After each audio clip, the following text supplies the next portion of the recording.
Hello and welcome to another episode of Spindle Feeds. Thanks for swinging by to hang out. Today we are not only highlighting my brand new big wooden box, but more importantly that which hides within it. And what's inside? Hopefully from the video description you already know it is a Grizzly 48-inch pan and box brake. This is model number G0542. Now to be clear, this is not a sponsored video. I paid for this unit with my own money. Furthermore, this is more of an assembly video than it is any type of in-depth review. However, I'm likely to point out anything of interest as we progress. Grizzly has an anniversary sale every year, and I attempted to get this unit last year, but they had sold out by the time I went to make the purchase. This year it was on sale again, but the sale price was about what the non-sale price used to be a year ago. So I thought these aren't getting any cheaper. I'd better get one now before they jack the price up even more.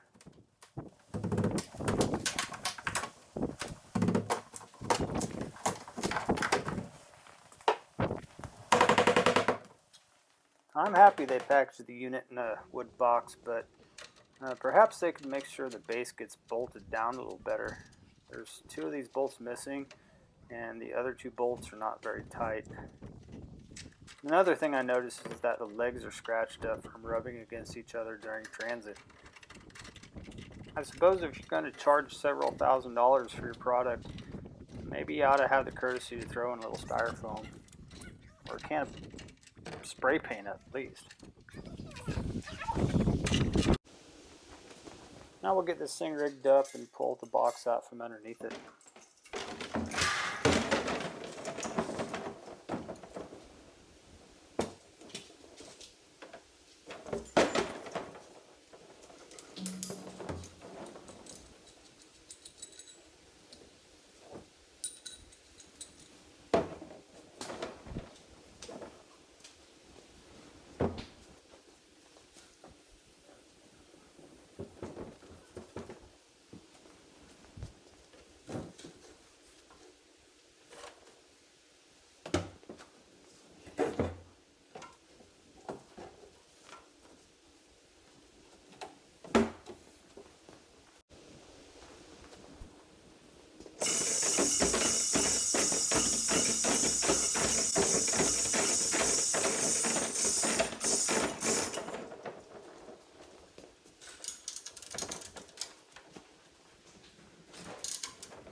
Alright, let's see what's in mystery box number 2.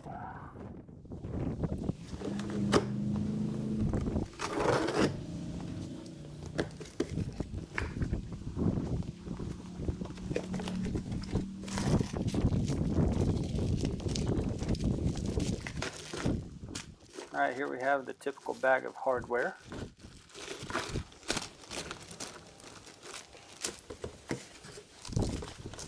Looks like we have an owner's manual.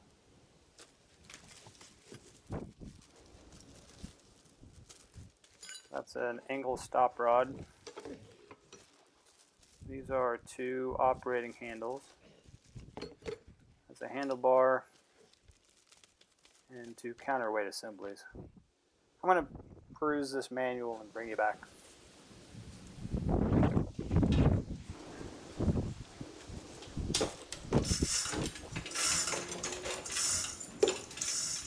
Okay, step 1 is to attach the legs to the main unit, which is easy enough. This only takes 4 bolts.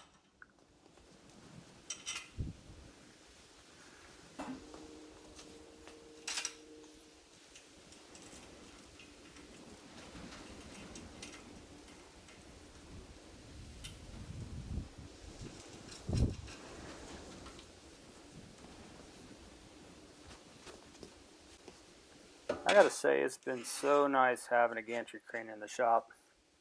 Be sure to check out my video on that as well. I can only imagine trying to muscle this thing around with an engine hoist.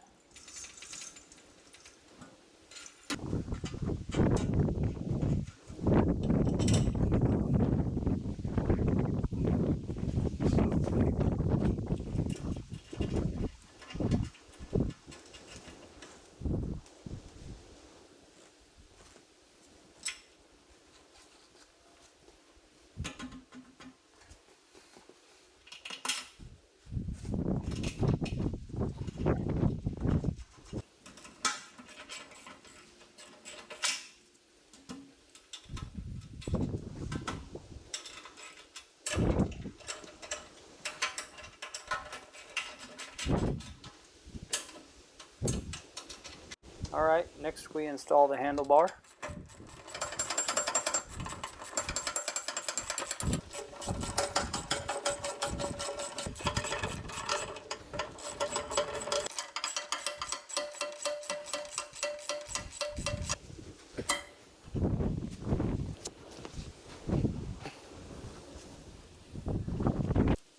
After that, the operating handles seem like a logical next step.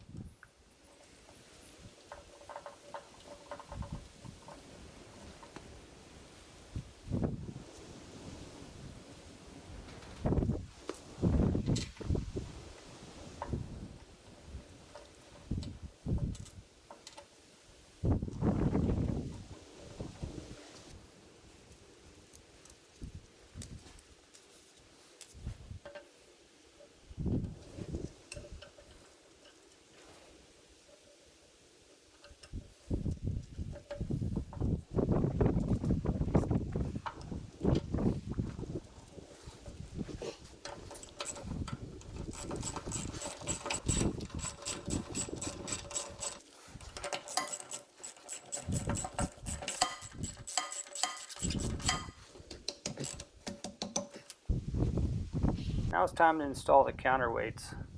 The instruction manual said to get a buddy to hold this thing upright in place while you bolt it in. Now I have a lot of confidence in my friends, but having this 40-pound hunk of steel held upright overhead just seems an unnecessary risk. So I'm just going to go about this another way.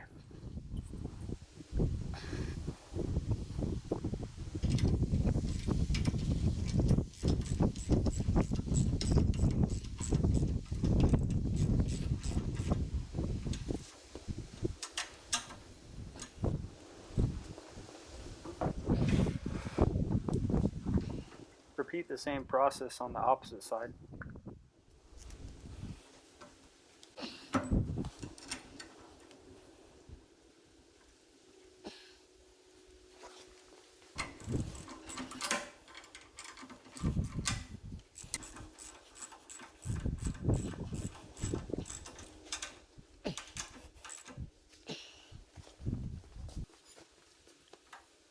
Next thing to install is the angle stop rod and guide pin.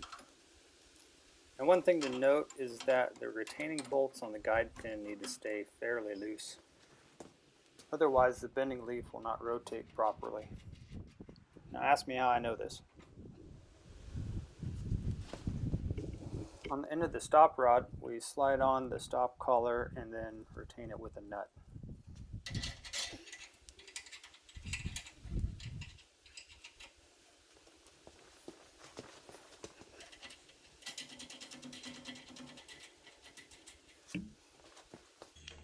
The finger blocks on both sides need to be rotated about 90 degrees. But in order to do this, the cam needs to be first pulled past the stop pin.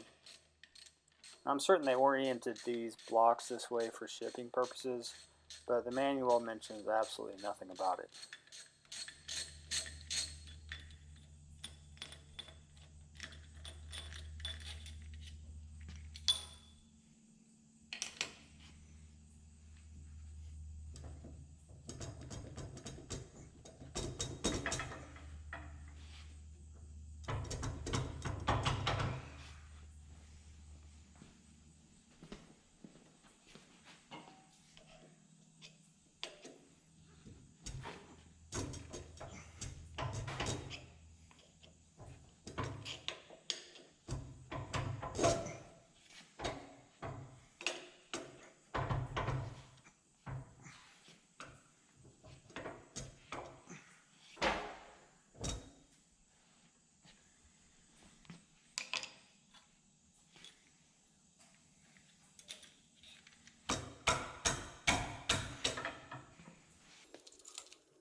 Alright, so this assembly is now complete.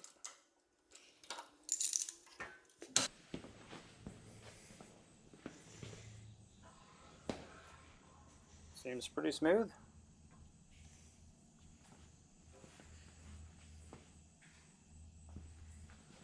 Now my goal is not to do a performance test in this video or go all whistling diesel torture test on this thing. I just want to see how the bend looks, so let's bend a thin piece of scrap. We can do a thickness test in a future review video if there's any interest. Drop a comment if so.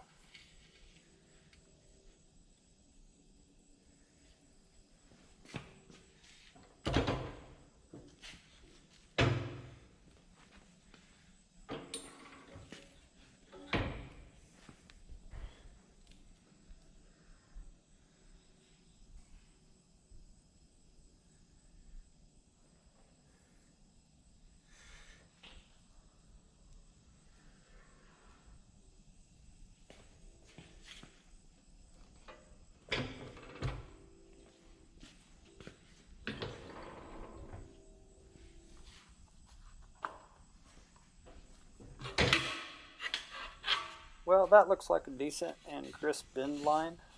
I wasn't shooting for any specific angle. For now I'm satisfied, so I think we're just going to leave it here. If you like this video, bend a finger down on that subscribe button. I'll catch you on the next one.